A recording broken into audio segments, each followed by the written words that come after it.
Sounds on Bulova time. Today's guest is really an unbelievable pleasure and legend, really, within the history of NASA. I'm very happy to present Mr. Bob Sieck. Mr. Sieck's aerospace career began in 1960 when he was a lieutenant in the Air Force, assigned to missile and aircraft operations in Arizona and Florida. He joined NASA at the Kennedy Space Center in 1964 as a manned spacecraft test and launch operations engineer, responsible for pre-launch checkout and servicing of Gemini and Apollo spacecraft systems. After Apollo, he was transferred to the Space Shuttle Development Program and was the ground operations NASA engineering manager for the shuttle approach and landing tests at Dryden Flight Research Center in California. During the shuttle program at Kennedy Space Center, he was initially responsible for shuttle integrated ground test procedures and subsequently became launch director for over 50 missions. He retired in 1999 as the director of shuttle processing at the Kennedy Space Center.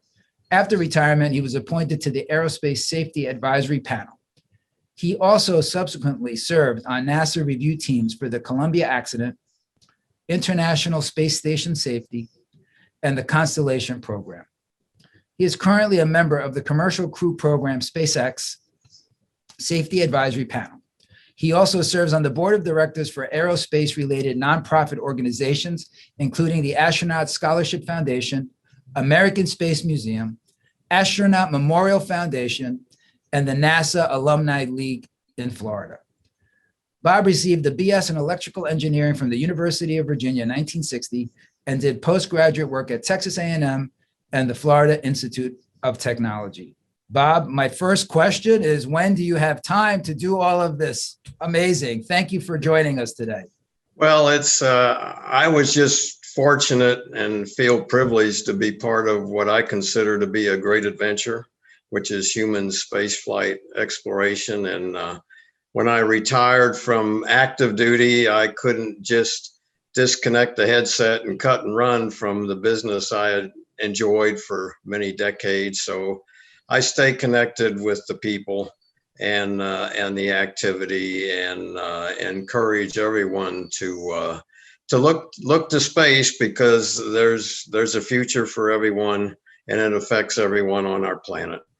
Well, thanks for considering being part of the Bulova Collector Series program. Bulova and NASA have a long history together, and we're both each a part of each other's history. Bulova participated in 46 space missions and provided over 2,000 devices to the space program, not only watches and clocks, but others including seismometers, photometers.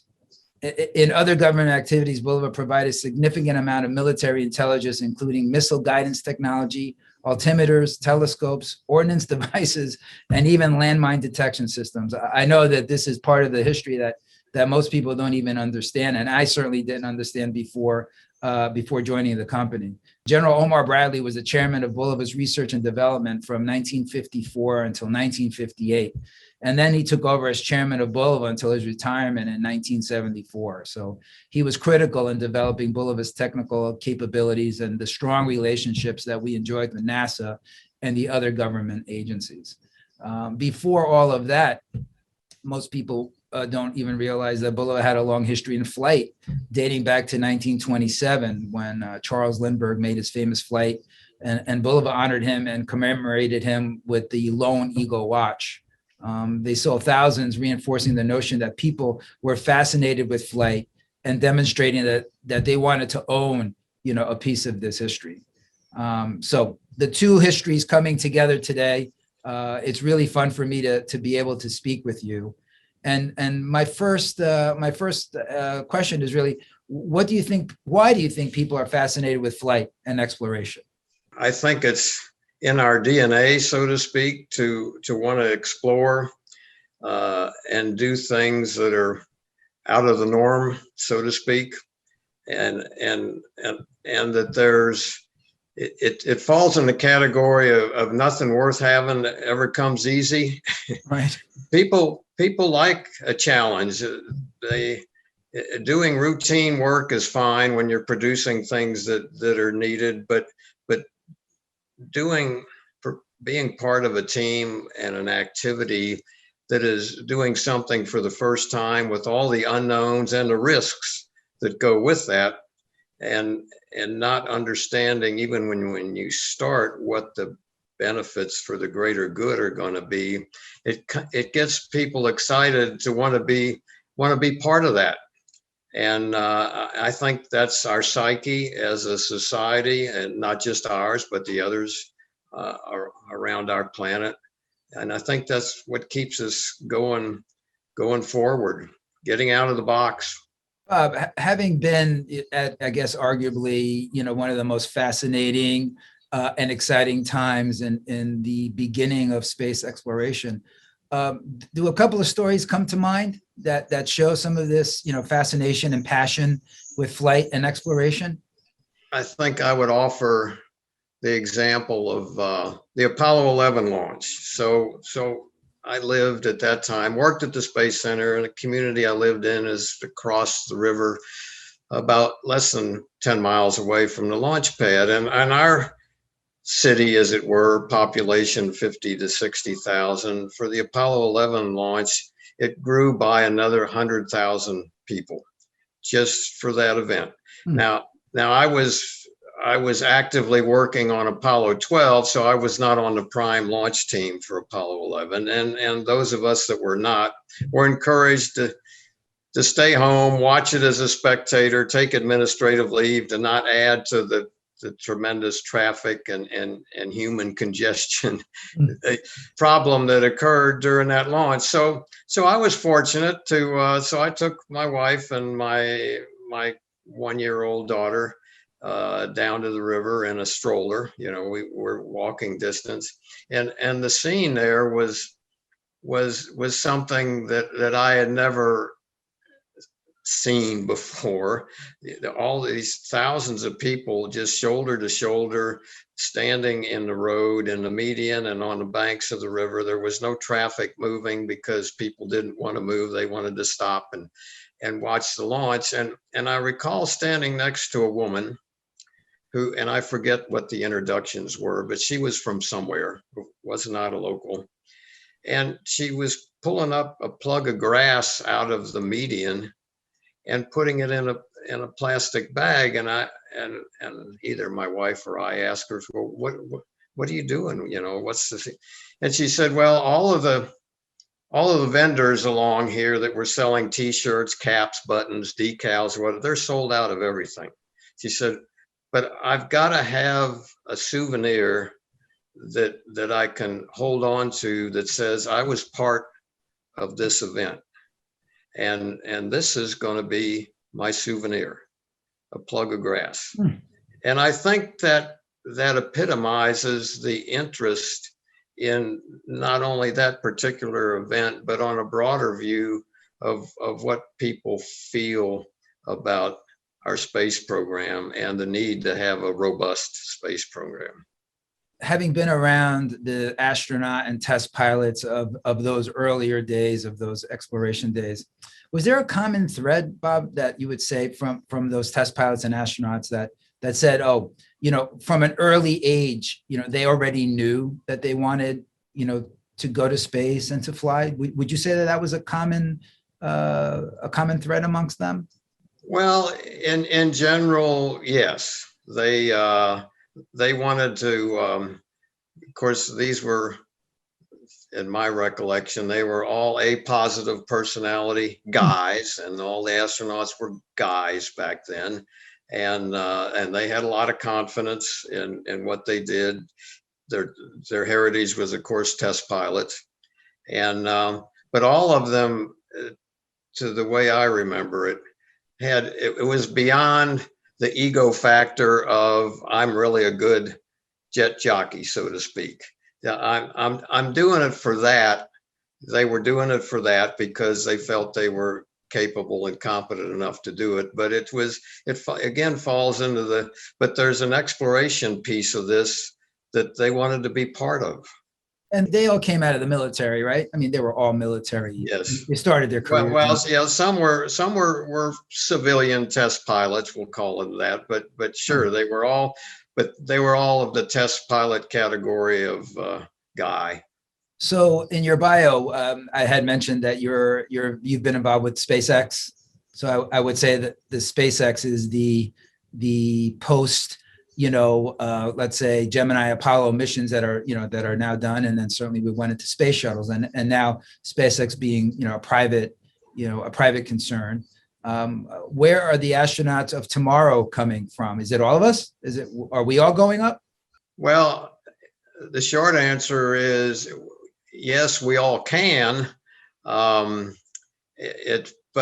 moving away from the original astronauts' credentials, we'll call them, it opens it more to scientists, doctors, musicians, artists, visionary type of people who have to meet obviously the health and physical requirements and rigors, but it certainly expands the envelope of opportunity for people to explore in space. Yeah.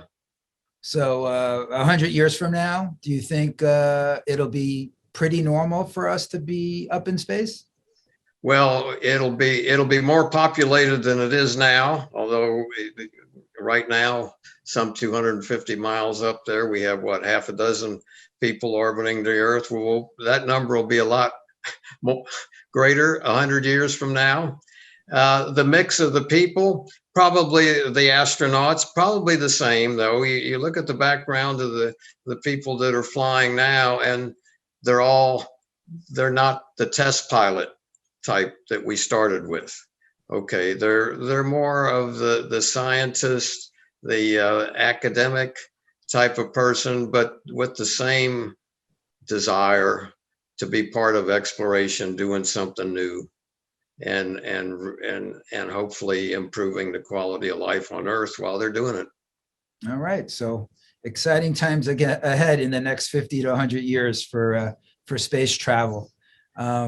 So precision technology and timing are key elements in the space program. There's no room for error, obviously, when you're working so precisely. In many cases, it's this technology that's developed for NASA.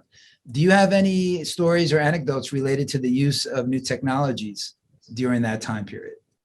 There's no question that when President Kennedy said we're going to the moon, and it's going to be hard, and not just hard for journeyman engineers like myself to come up with ways to enable humans to go up there doing something we had never done before.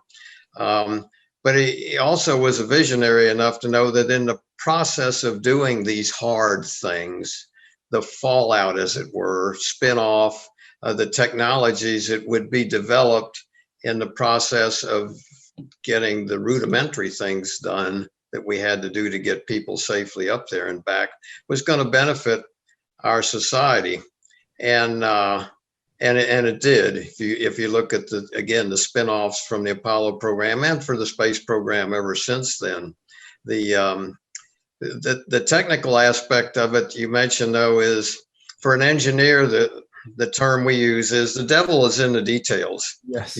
You have got to make everything absolutely precise. The people that have the most experience in doing rocket engines, their philosophy ever since the beginning has always been, if you had a successful test fire of an engine or a mission with the engine, go back and look at the data as if there was a failure that occurred in there that we missed. It wasn't visible during the test or the whatever. You should analyze your successes just as hard as you would as if there was a failure.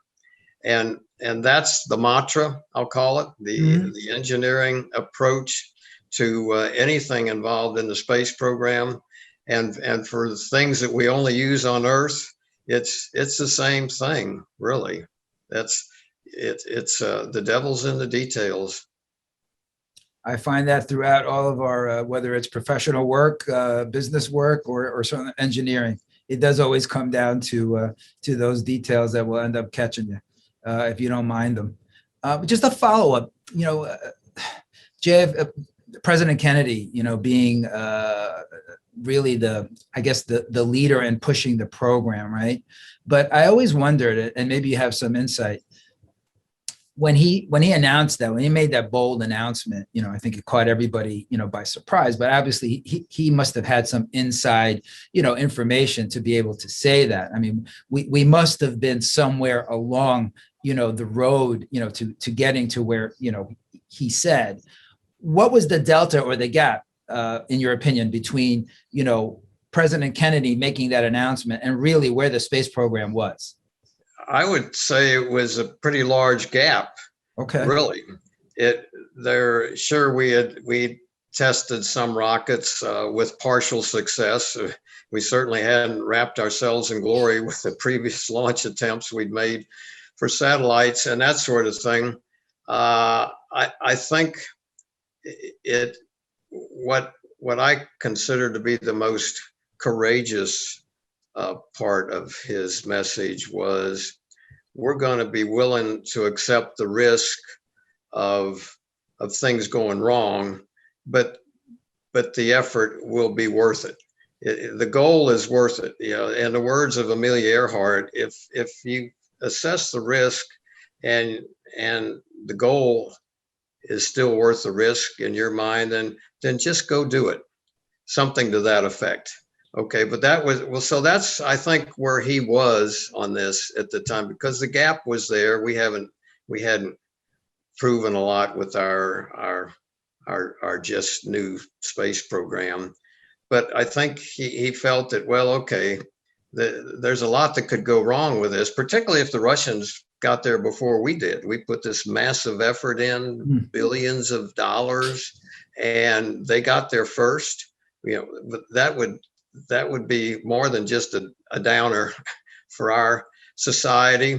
But thankfully, he and the administrations that followed said, no, the goal is still worth the risk, even though we're doing things for the first time, and we know there will be some embarrassing failures, and there were.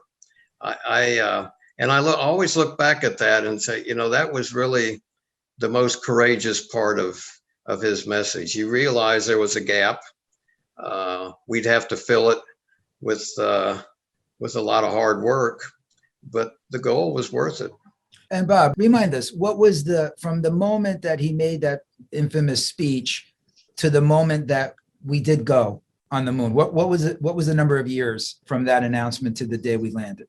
Well, it was roughly 8 years. And it was a marathon for those of us involved in it. We enjoyed it. Don't get me wrong. It was a lot of long days, nights, weeks, months, but we certainly enjoyed doing it, and we're privileged to be part of it.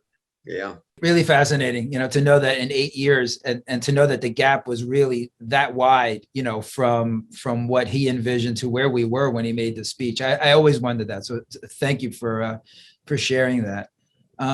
So on July 21st, 1969, we know that Apollo 11 mission went up. And actually, what's a little known fact, when I tell folks about this, they're always caught by surprise, but a Bulova device was put on the Sea of Tranquility. And it's still there. But what happens to things left in space or on the moon?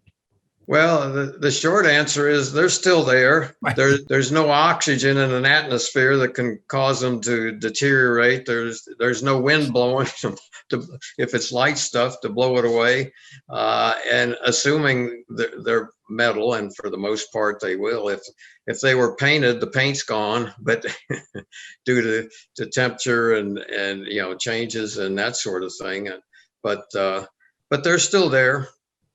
Yeah, somebody should go back up there and collect some of that.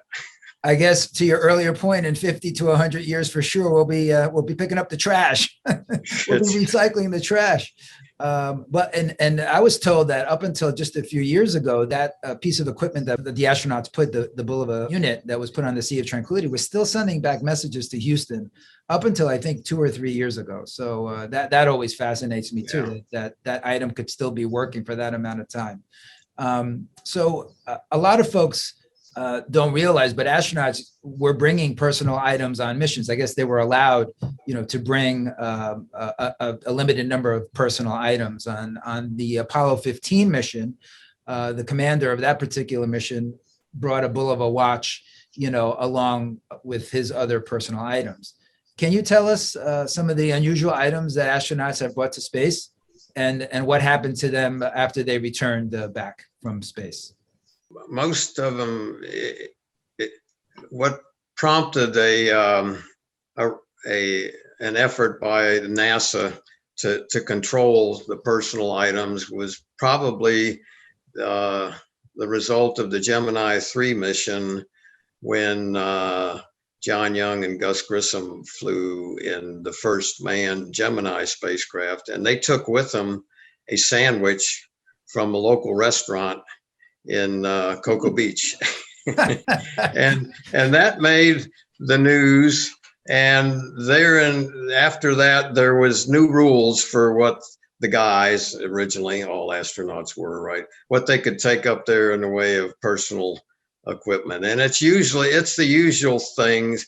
It's jewelry, it's flags, it's photographs, literature, but it's a small amount of material. Yeah. That Bulova watch actually has an interesting backstory to it. Later on, I guess it was in 2016, the commander of that mission ends up putting that watch on auction, and it sells or auctioned for $1.6 million, by far the most that any Bulova watch has ever auctioned out. And the reason for that is it was, at the time, the only watch that had been on the moon that wasn't the property of NASA or the U.S. government.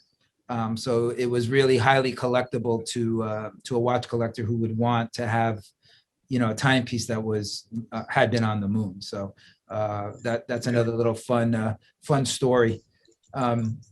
So there's renewed interest in the American public on space. I think certainly SpaceX and all of the satellites that are being put up, we're watching this on the news every day.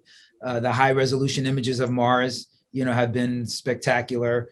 And I know you were involved, Bob, in NASA marketing communications. Tell us about how the public is made aware of the various aspects today of the space program. What is the role of astronauts, and how are they helping to inspire children to study and pursue careers in science, technology, and space exploration?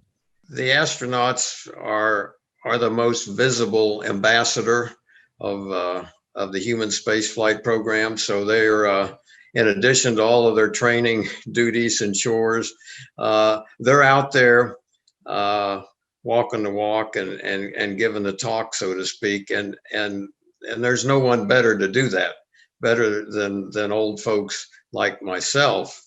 The NASA does its best to get the material out there that is relevant to the average person on our planet, to show the virtues, I'll call it, of a robust space program.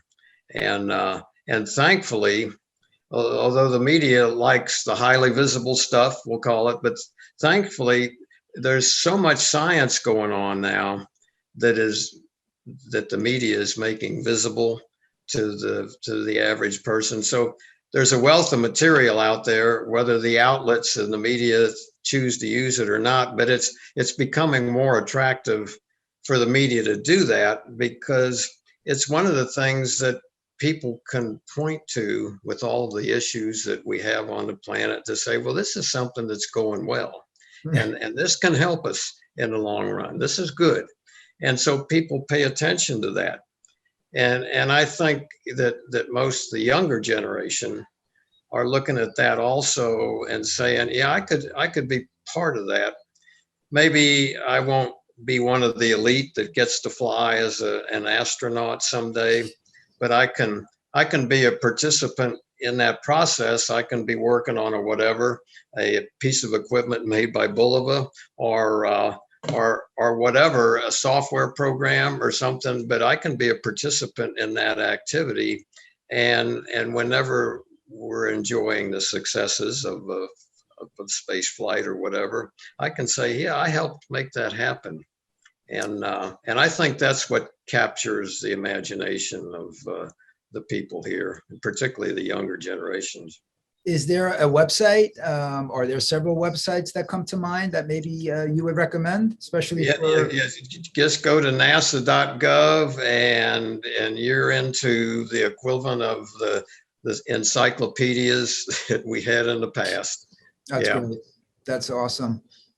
You were involved in so many missions, starting with, I guess, starting even before Gemini, already working, and then later on Apollo and so forth, and then the shuttle. So many missions. I always wondered, from your perspective, is there a mission? Could there be, of all those missions, is there a mission that comes to mind that was, really gratifying for you or really satisfying? Does one come to mind?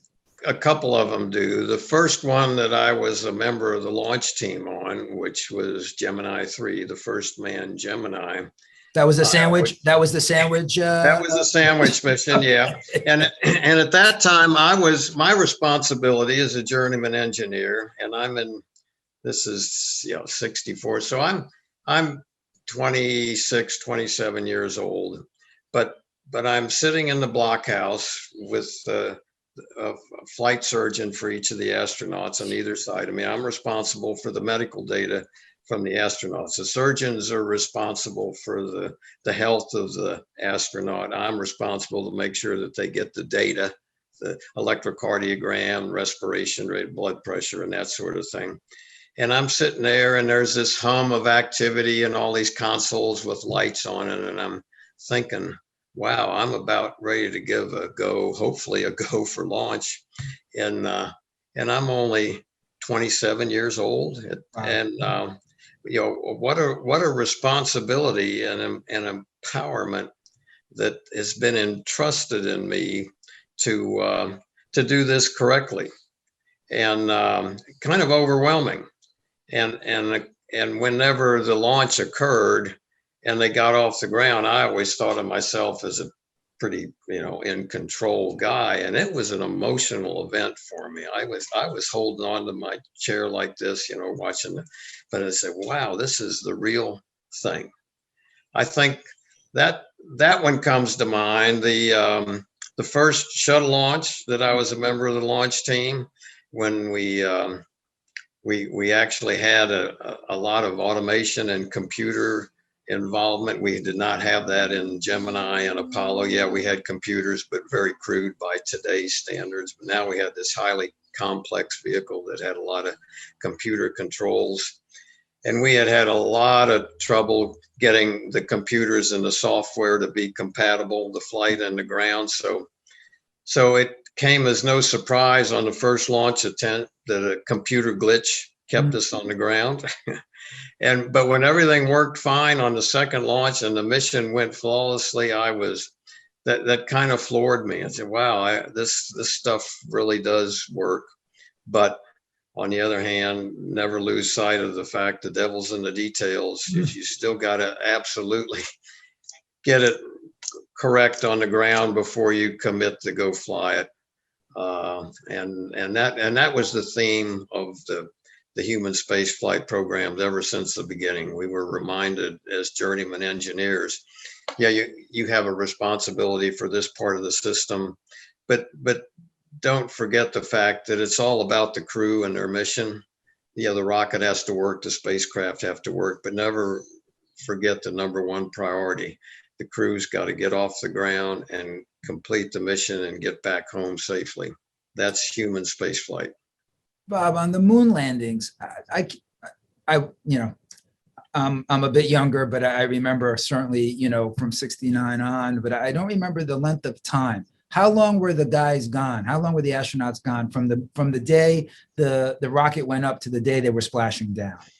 Well, it depended on how much time they spent on the surface of the moon. Of course, the first one, but it was a week plus a day or two, depending on how much time they spent on the moon. And yeah, relatively speaking, a short mission by today's standards of the amount of time a crew spends on the space station, or a shuttle flight, which was typically it was Earth orbit, of course, but up to 2 weeks, even more. And so that week, I mean, for you must have been, how was it the longest week? Was it the shortest week? I mean, how did that time go for you? And I guess were you involved at that point, or was your involvement done once the spaceship went up? Well, the active involvement was finished whenever a launch occurred and they got on orbit. After that, we became, for the KSC launch team, the processing team, became a spectator to that mission, but we were working on the next one. So it was kind of don't forget what your day job is here, but in the meantime, you're keeping an eye on what's going on up there. And of course, on landing day, everybody is distracted, obviously, to get involved in, at least emotionally, the landing. But it was kind of, in fact, the environment down here at the Kennedy Space Center was, we always had at least 2 missions going on, one on the ground or 2 on the ground, and sometimes 1 in orbit at a time. So it was busy. Wow. Yeah. So you were put up the rocket next. Yeah, that's right. Okay, that was a great launch. Now tonight I'm going to work on the next mission. We're doing a test of the whatever type of thing. Yeah. And then is that when, the infamous Houston, right? Because we would always, you'd hear in movies later on, Houston, we have a problem or whatever. So After you put the rocket up, Houston would take over from there, Houston Command Control? Right. But in the case of Apollo 13 that you mentioned, we got intimately involved in that to share the information from the tests that we had run at the Kennedy Space Center, where we had the lunar module and the command module mated together, and we were transferring data and electrical power. So we became very active in the Apollo 13 event in support of what Houston was doing to get the crew back safely. Bob, have you written a book? I mean, I have not. No, I leave that up to my friends in Houston for the most part. There's a couple of historians that have written a very good books about the life at the Kennedy Space Center particularly during the early programs, and I leave that up to the authors that are better at that. But no, I have not. I'm sure you could write several. I could. Well, I've provided input, we call it, as an engineer, to a number of books. Yeah, but it's and in a way, I look back at that as kind of sad. I should at least have documented some memoirs for the benefit of the family and the grandchildren, whatever, so they can get a better feel about what Grandpa did when he was allegedly a rocket scientist. Literally. Yeah. Does your family live nearby? Well, yes. Yeah, I'm fortunate. My 2 kids and grandchildren are one's up the road, just 15 minutes. The other's over in Orlando. The grandchildren, 5 of them, 2 of them have already graduated from college. The other 3 are still in college. And of course, they're all beautiful geniuses, as all of our grandchildren are, right? Any rocket scientists? Well, I've got one that is on the verge of it, computer engineering, and very interested in the space program, has worked for some of the aerospace contractors. So yeah, one's on the verge, but yeah. That's great. Again, we'll see where her graduate school takes her. Yeah. And does she pick your brain? Yes. Yeah. Oh, yeah. Lots of questions. And I always tell them, Grandpa likes questions. I may not have the answer, but I'm sure to have an opinion. So please ask. That's awesome. So much fun. So before we close, you have to share a story that you shared with me the other day when we had our pre-chat, in that you received something, I believe it was in 1960. Can you share with our audience what you received? Well, yeah. So and the date escapes me, but it was either I was married in 1960, And I don't know which birthday or wedding anniversary it was, but in the at that time, digital watches were first getting introduced. But my wife, bless her heart, decided I needed a real timepiece because I lived by the clock and the schedule at the Kennedy Space Center for the most part. So she gave me, as either an anniversary or a birthday present, this watch, which is a Bulova Accutron, Yes. and I think it's 1960s vintage, and it probably has a distinction of being in the control room on launch day that has launched more astronauts than any other watch on the planet. I'll throw that out there. If somebody can challenge it with their timepiece, then fine. Wow. Then I'll do more research and find and see if I can dig out the genealogy of when I wore it and whatever. But yes, I still have it for a number of reasons. That's an awesome story. I love hearing those family heirloom watch stories, and I've been in the watch industry myself for many years. And whatever brand it is, it doesn't really matter. It's the emotional connection, that someone feels when someone gives them, a timepiece. And then after now, 61 years later, and you still have that watch and holding on to it. That's fantastic. I love that story. And one day maybe you'll give it to your future rocket scientist granddaughter. Oh yeah. So that she can manage whatever she'll be managing in terms of space exploration in her coming years. That's awesome. Well, Bob Sieck, I really appreciate your time today. Your stories are incredible. I know that I could speak to you for another 3 hours easily, but I appreciate your time and all of your passion and enthusiasm. Thank you so much. Well, thanks. It's been a pleasure to be a participant in your activity here. I look forward to the product.